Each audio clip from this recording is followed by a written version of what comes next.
Your store, Vickie, is amazing. It always has been. And for those of you that haven't figured it out, we're with Vickie Boothe today at Between Friends right here on Main Street.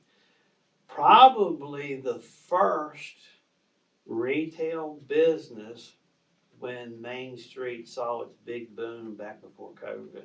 Yeah. We were like the very first one. I think so. As always, it's immaculate. It's beautiful, and we encourage everybody in the community and obviously outside the community to come by and visit, look to see what Vickie's got. I think you'll be impressed. If you haven't been here, odds are you have. You've been here for how long, Minnie?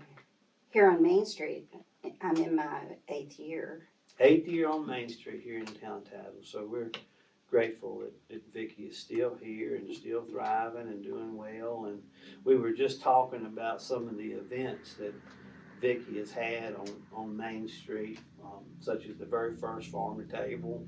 She also did a trunk or treat, and both of those events were immaculate. They were extremely well attended. I would venture to say that the trunk or treat, that to date, I know, is the biggest crowd I've ever seen on Main Street. Yeah. I would say it was probably 3,000-4,000 people there, and there's not but 4,000 in the town of Tazewell, population-wise, but people came from everywhere. We had, I don't want to call them vendors, we had folks from Richlands here set up to give out candy.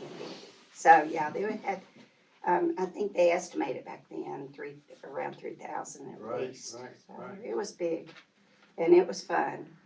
And when you have a Main Street this beautiful, and round this curve out here every morning heading down Main Street, we have something special here. Absolutely. And we need to love it and grow it and take care of it. And so I grew up here. It's in my heart. Sure.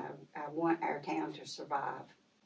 Well, it's interesting you bring that up. So, you know, one of the things that the town council and myself have looked at for several years is an indoor sports complex. It'll be ran by the private sector. We've actually retained the services of Eastern Sports Management. And Eastern Sports Management, for those that may not know, run and operate a number of facilities across the United States. Wow. So they're bigger facilities. This is the first time they've taken a small area, and but they see a lot of opportunity here. So those feasibility studies, obviously, we wouldn't be pursuing it if it wasn't. We didn't feel like it was positive for the area. Did you know that our kids that run track, indoor track, do you know where they go for track meets? Liberty University. Wow. I did know that we do not have a regulation size track anywhere.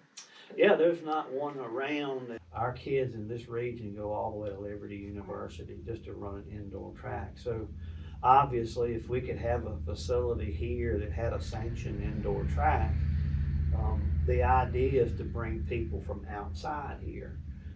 It's not so much, and I overdo this, I know I do, with these videos, and I want people to clearly hear it and hear it from me. It's not a facility for our local population, however they can use it, but it's actually to bring business to Tazewell, business that will overload your door, and the doors of the front porch and all the other retail and restaurants on not only on Main Street, but all across the town of Tazewell and the region. I'm really excited about it, and I want to talk to people that have questions and that maybe don't support it, or that maybe are on the fence, or, you know, if they do support it. But I just want to get the word out.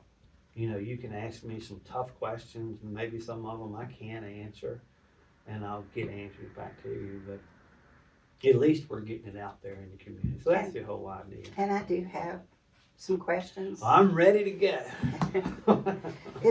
Well, from the beginning, I have been opposed. Right. And somewhat outspoken about it, that I have been opposed. My biggest concern, being a grandmother with some grandkids that live here, is I was concerned about the town being saddled with debt. Right. I mean, you worked really hard to get us out of that position, and I really don't want to see that happen again, and my grandkids be facing that possibly. Sure. So one of my concerns is the funding for such a big structure that's going to involve some engineering just to make, I mean, because we all know it has flooded pretty badly out there before. So funding is a big concern of mine. Sure. And if there is any debt, how that debt would be handled in the future. Right. Okay. And so. Yeah, that's a good look, and they're great topics to hit on. And number one, I want to echo again that this is something that I feel like local government historically has no business doing. Have you ever seen, I've used this analogy before, but have you ever seen a retail store or a restaurant that said the town of something? No, I mean, you can go anywhere you want to, and odds are you're not going to see that. So the private sector is what makes the economy turn, and typically. So we're here, local government is here to help those that want to take that move and help them be successful. But in this situation, we're losing 1% population a year. And that's not my numbers. That's again coming from Weldon Cooper. And Weldon Cooper is a kind of a governmental subsidiary of the University of Virginia. So they give records and they give data to the Commonwealth for statistical reasons. But so I know every year I have to look at water rates, and I have to look at sewer rates, and I have to look at garbage rates and taxes, and I literally despise recommending to cancel to raise rates because I'm losing population and I'm losing businesses, and I want to be able to continue to maintain the streets and the water system that is in bad shape and antiquated.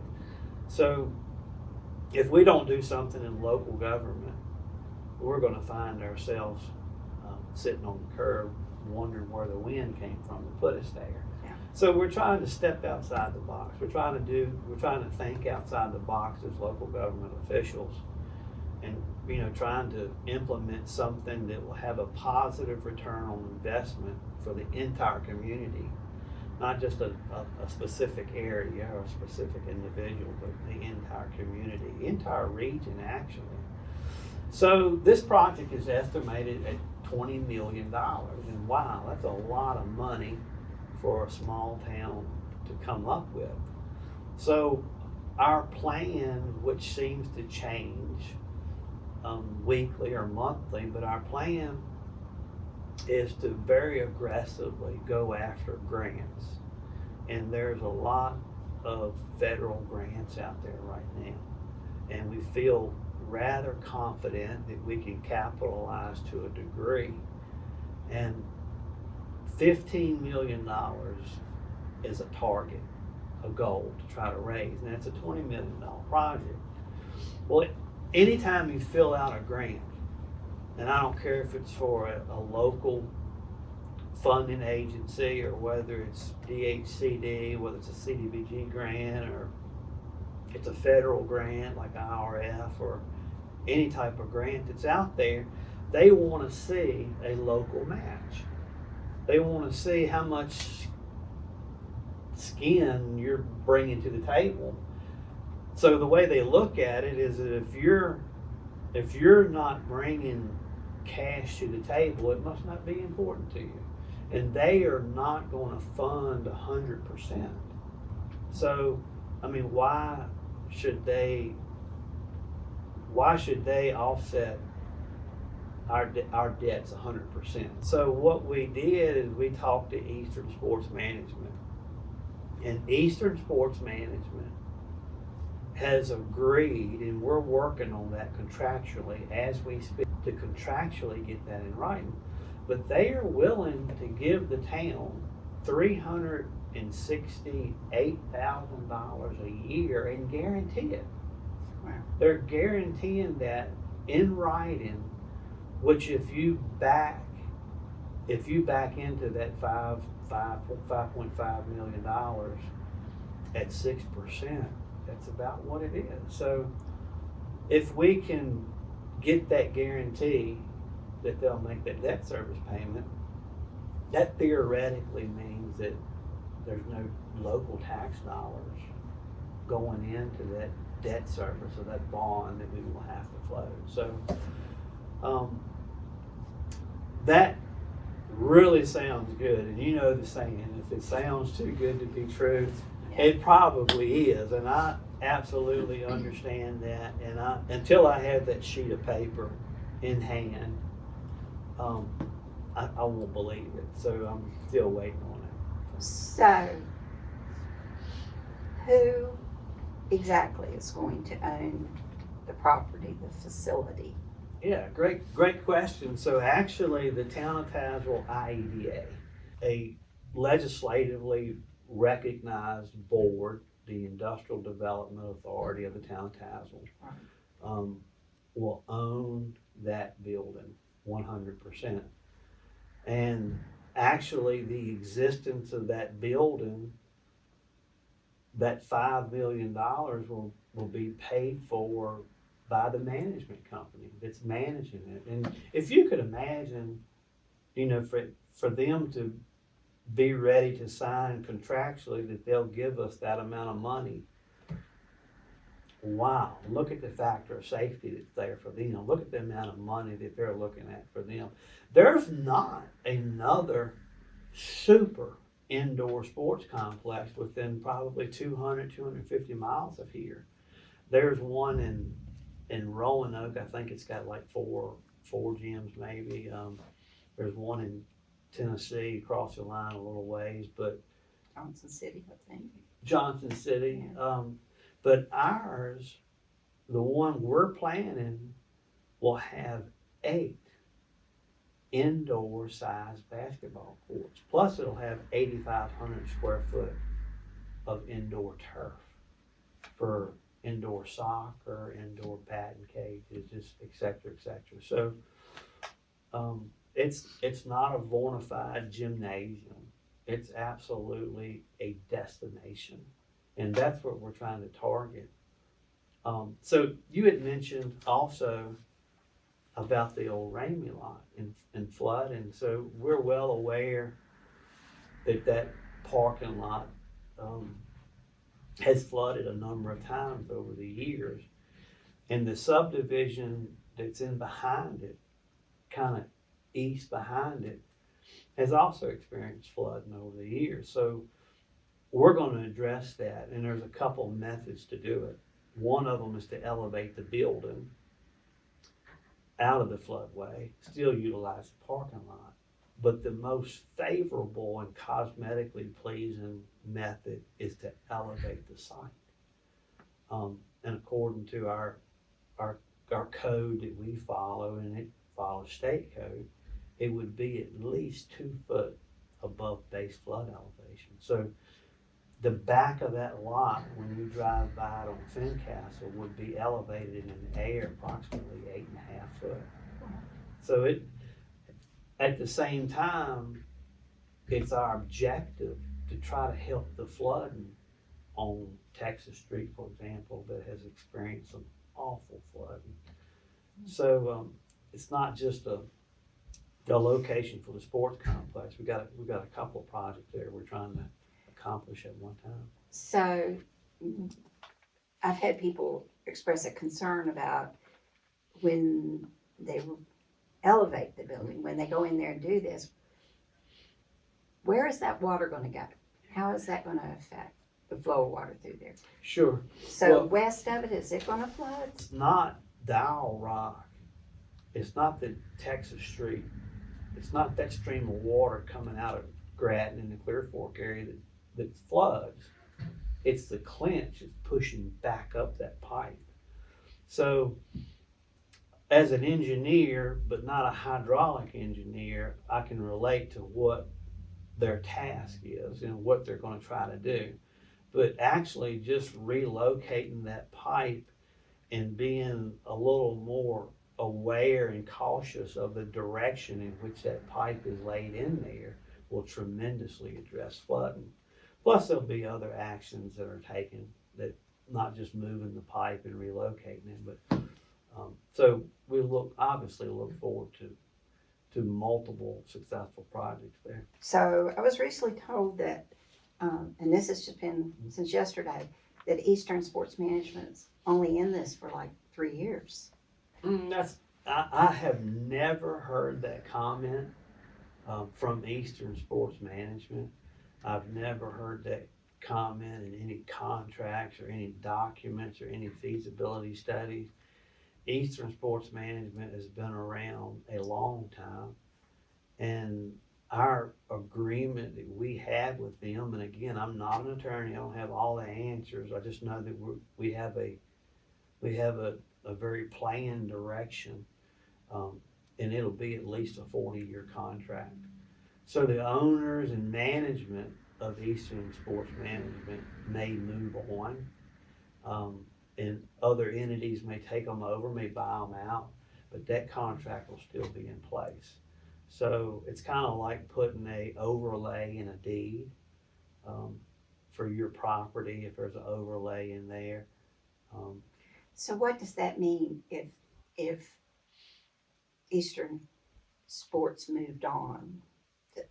Whoever purchased their company would take over this 40-year, is that what you're saying, the 40-year? Absolutely. We would have to put that in there. We would have to put that in some kind of contractual documents. And again, I'm not an attorney. I don't have all the answers as to how we're going to accomplish that.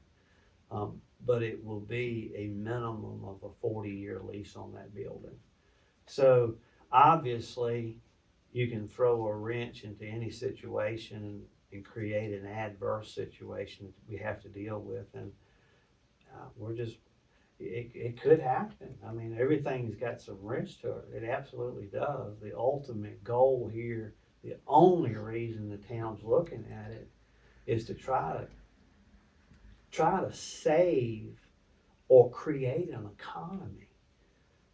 Vickie, I can't even say save an economy, because the economy here is falling so fast, and the inflation is still almost vertical. It's not at 30 degrees, it's almost vertical today. In the last 3 years, inflation has gone up 16%. And it's usually an average of 2, maybe 3% a year, but in the last 3, it's went up almost 6% annually. How many people would it employ, do you think, and will they be locals? I think that the report, and I'm going by memory here, called for 9 full-time positions. When it comes to part-time, Vic, I want to say it was like 50 or 60 part-time positions. So it would be a massive undertaking. And I know that facilities that I went to that were owned and operated, that were operated by the private sector, there was always people running around in official shirts. They were everywhere, taking care of stuff. So Yeah, I have a little experience with that because I have 3 grandchildren down in Charlotte that do travel soccer and futsal, and they're all over the country. I mean, Dallas, everywhere. But the ones that are in this region, we go to as much as we can, and each event is just a huge undertaking for those folks. Right. I see it, and we've gone to small places like Hendersonville, North Carolina, where it's sort of off the beaten path a little bit. right. And we actually stayed in a house. We rented an Airbnb and stayed in it when we were there, all of us. So I know there's places that are not major cities that they Right. go to and play in. But my concern is where people are going to stay, obviously. That's one of my big issues. We so desperately need some form of hotel here. Sure. it's great to buy a house, fix it up and rent it out weekends and stuff, but not all of us can do that. Right. And we need it for more than just the sports complex. I just had a 50-year class reunion here, and it was hard to find places for everybody to stay, I'm sure.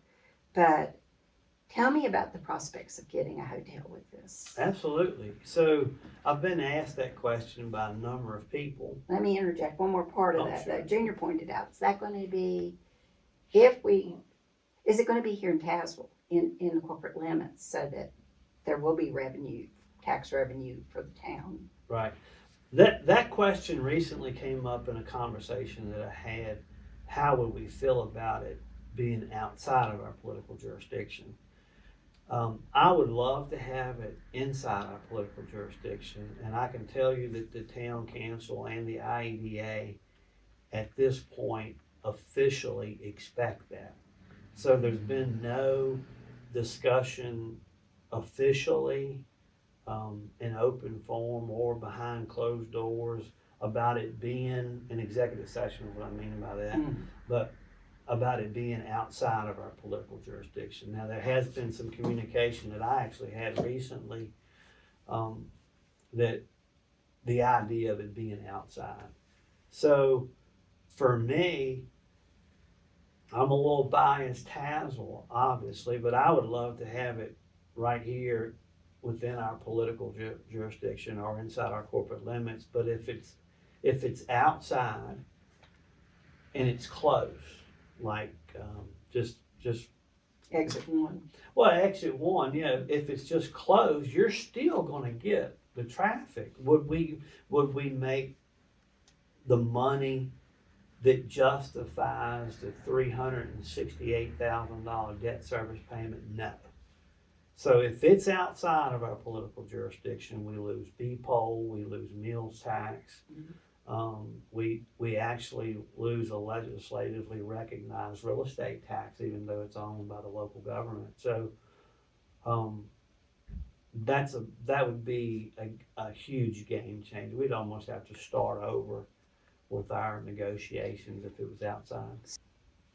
How will this affect the property values of those folks that live? And there's not that many. Dial Rock, I guess, would be the biggest area, but is that going to substantially increase their property value or lower? Well, I've been asked that question a number of times too, and I had some unofficial communication with the registrar's office, and that's hard to answer. And I would answer. I'd tell you if it was going down, I would absolutely tell you. I want to be as transparent as I can. Or if it was going up, but I don't have an answer to it. But I do know that if you look at anywhere in Tazewell County that's grown, whether it's the Walmart shopping center in Bluefield or the one in Claypool Hill, those property values around there increased. So obviously they increased because it grows from within. So you have a hub. Right. And everything grows from around that hub. So obviously the property values. One of the sports complexes that we've gone to with our grandkids that's located there in the Charlotte area, probably Matthews, it's right in a residential community. There's a school and houses all around. Right. Yeah. So, and it seems to work really well even for the neighborhood. The traffic flow, I was concerned getting in and out because we go there on weekends sometimes just the kids to play or what have you. But then when there's thousands of people there, but they manage it really well. Sure. Well, my office, my management team for years, we've applied for grants from VDOT, and the objective for the grant is to target congested areas. And it's free money. It's absolutely free money. So we've applied for the intersection right there at the VDOT office that's kind of skewed. And we've also applied for the intersection of Bulldog Lane in Fincastle, Yeah. that turning lane right there. But it doesn't meet the qualifications for VDOT to award a grant for those upgrades. And it happens around us everywhere. So I've had a lot of people say, Todd, that's a bad location, the road is narrow. Well, it's a paid for lot, number one, so we need to take that into consideration. The other thing is if we did create enough of a parking problem, or if there was enough congestion created from increased traffic, we would more than qualify for those grants that are out there for VDOT. That's also a primary, so VDOT looks at it a little heavier than they do a secondary. In my uneducated opinion, if this comes to fruition, 380 parking spots is not going to do it. Oh, I tell you what, Vickie, I could just hug you. It's hard for me to fathom that 300 or 400 parking places is not enough for an economy. And you're right. If it's not enough. If it's parking successful, that is not going to do it. Well, wow, I would love to address that problem one day. Yeah. Yeah. Could you imagine? We would all love to. Oh see man, that. could you imagine having not enough parking places for the number of visitors that are coming in town? Wow, That'd be nice. So this is my number one. Okay. This is me asking.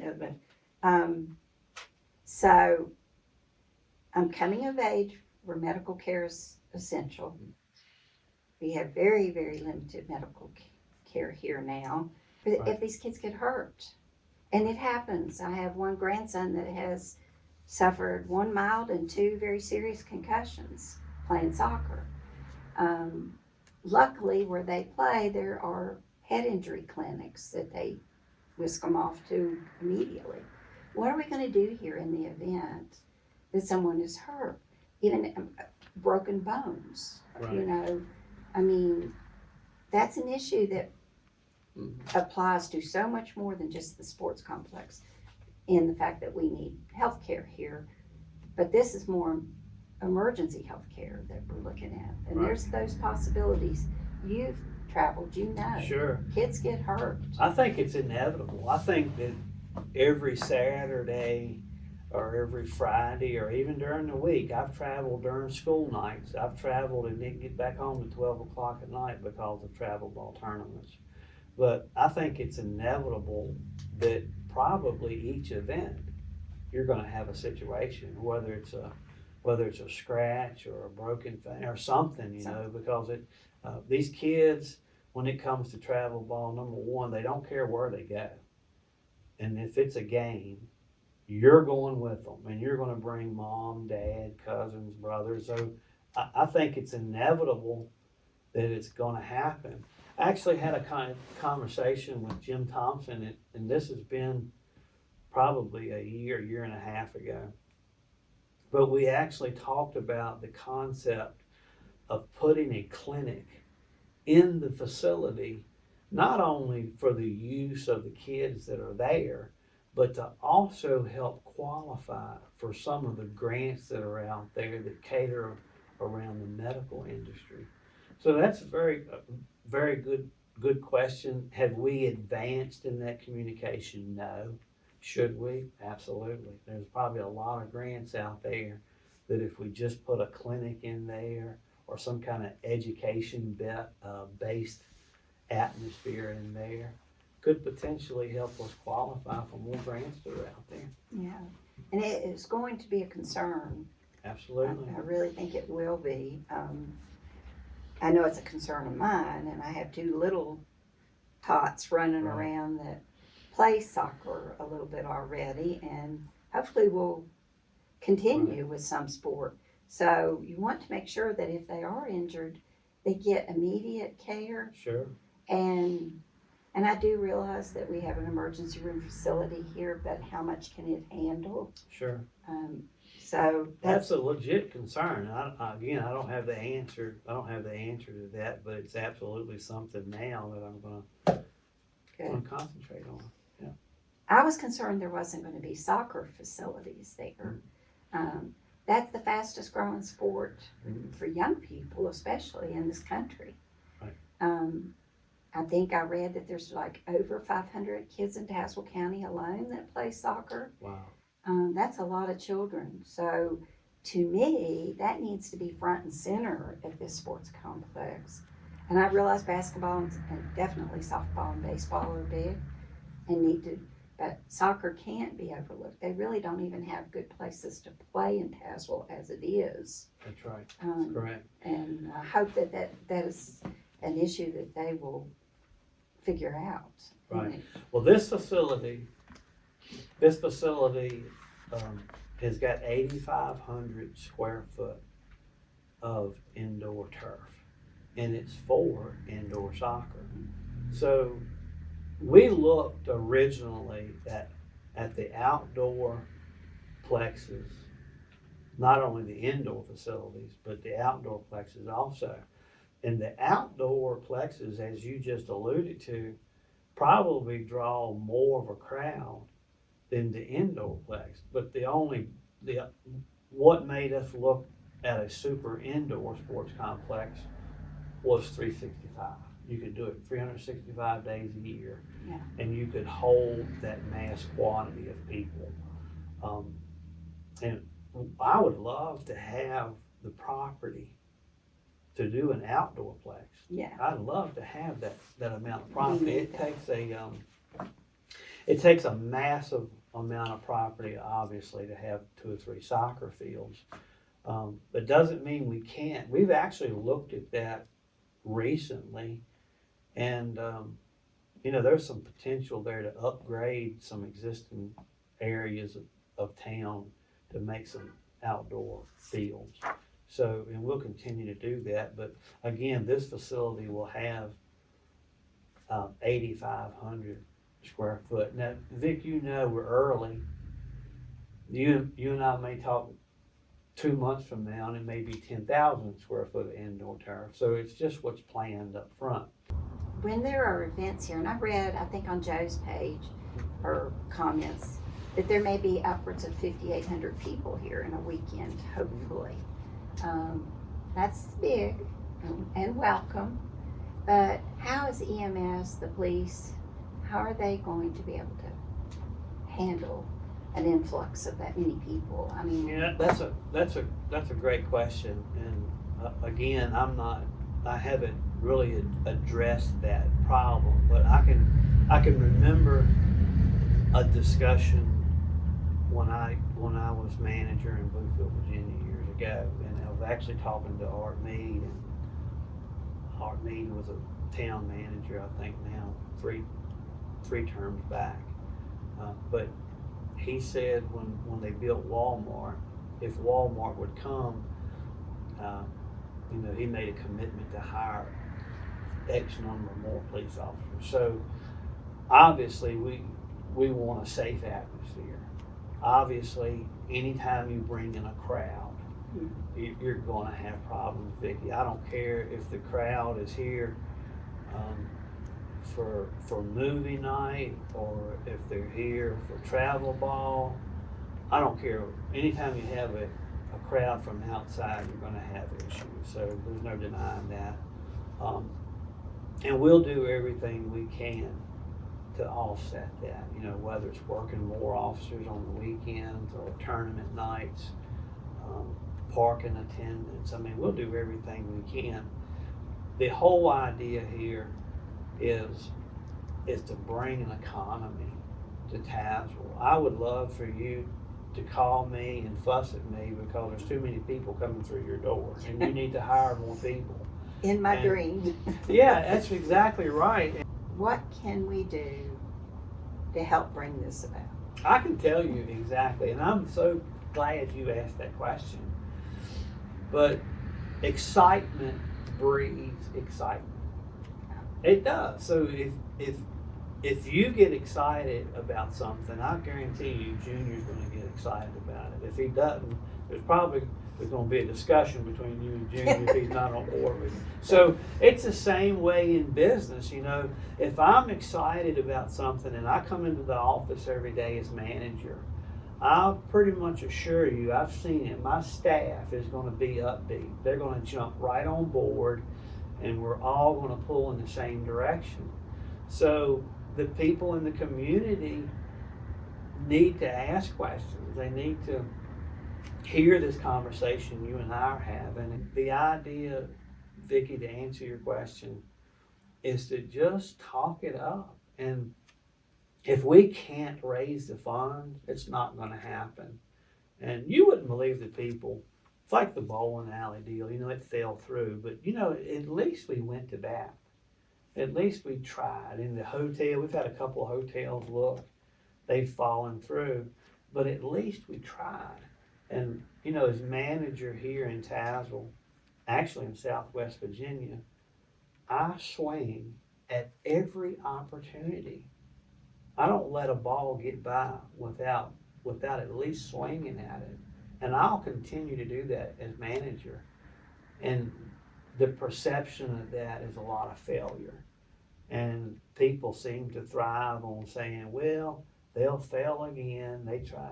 Well, you know what? At least we're trying to do something. At least we're stepping outside the box. We're not just counting your tax dollars. We're not just sending you bills. At least we are trying to do something to turn this economy around. Yeah. And that's what it's all about. I was in a meeting one time in Bluefield with people from all over Southwest Virginia. I'm not exactly sure how I got invited to that meeting, but anyway, I was complaining about something in the town, and every other person in that room, there were college professors, business leaders from out the region, and me. And I was complaining, and every one of them, in one way or another, said to me, Tazewell has it going on.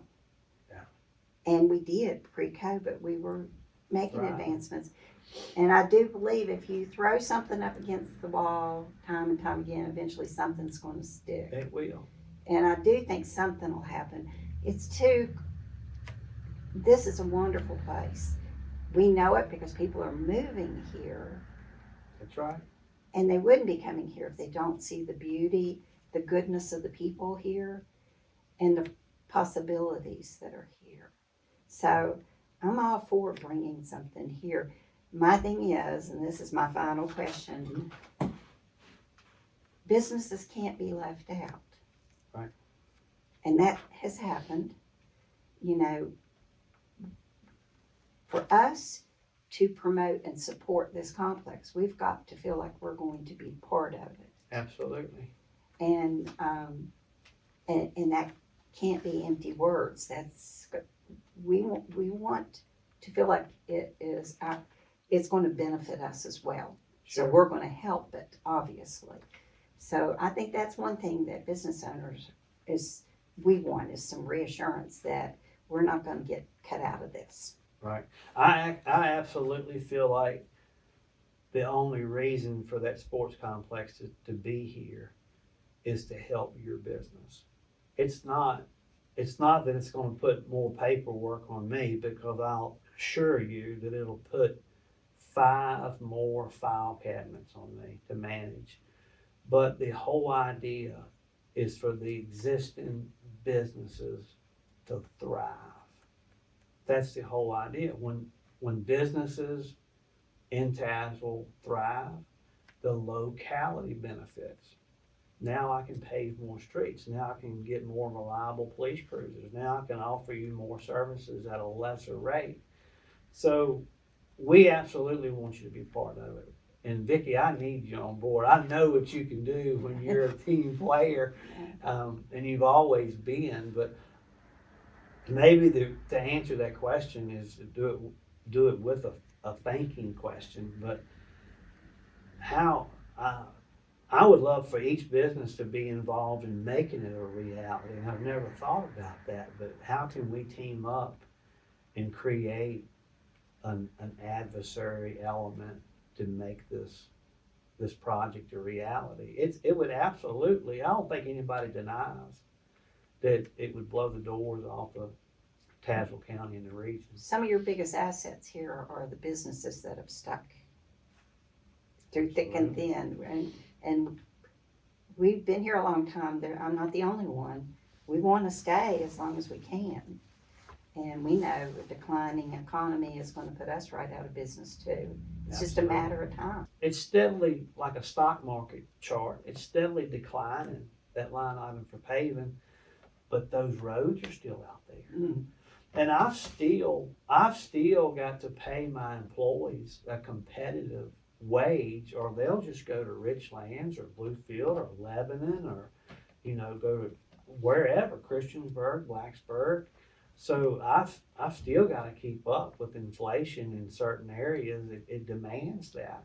And so the only way to do that is to either grow an economy, have more revenue, or do what every town official dreads, and that's looking at taxes and fees. And I'm getting so tired of doing that, Vickie. I have to pay those fees too. I live here in town. Right. And I know you as a business, you hate writing that check, you've got to pay them too. And wow, if we could just steady that or reverse that to some degree, and that's all as manager that I want to do, is create an economy here. That's it. I'm not wanting to pick up more work on me or my staff. That's the last thing I would ever do. I'm doing that because I love this town. It's my home, and I can see the decline. And I'm just wanting to reverse it. I think that there's a lot of misconceptions with it. Mm-hmm. So hopefully all of these videos will reach people. Yeah, I hope so. And the biggest thing I want people to realize is a lot of people think that we're building it for only our youth in this area or our citizens in this area, but it's absolutely not true. This is an industry. This is a business that'll bring people here. We're just trying to step outside the box. We're trying to do something that local government, in reality, shouldn't be doing. So, I wish that they would incorporate, and this has been a love of mine. You're going to remember, for many years now, I've been pushing this since I opened the store almost 18 years ago. Mm-hmm.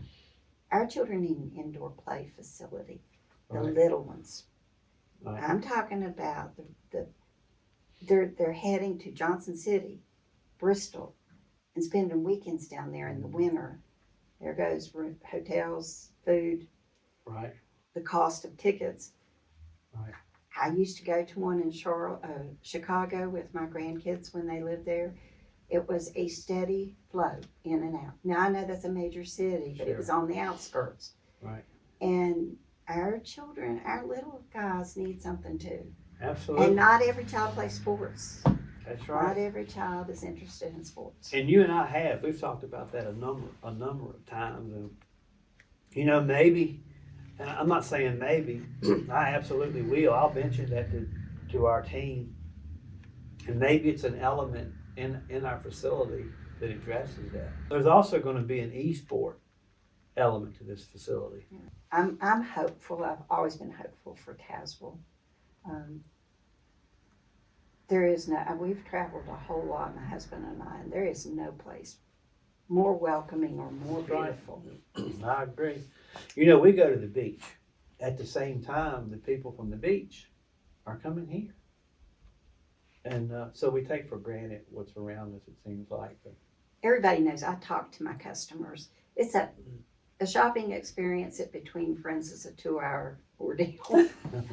Especially out of towners, I like kind of to get a feel of where they're from and different things. And they just can't get over the charm and the beauty here. Right. My favorite is when Northern Virginia folks walk in, because they have no clue what Southwest Virginia is until they come here. And nearly all of them will say, wow, this place is beautiful. And, we need to showcase that. I don't ever want my sweet little Tazewell to change to some big city or some larger place, Right. but it can't keep, it's gonna Yeah, disappear. it can't keep It can't declining. go in the other way. Yeah, we need places for people to go. We need to bring an economy here. If this thing becomes a reality, we'll grow. And it just takes time. It takes cheerleaders. The biggest thing is it needs cheerleaders like yourself and just people to get on board and at Well, least support it. And Everything is a risk in life. absolutely. And if you don't take them, you know, you can always say you tried. That's right. Vickie, I guarantee you, you set up many, many a night before you ever opened your business and had sleepless nights, but nobody ever gets anywhere in life without taking a chance. Yeah.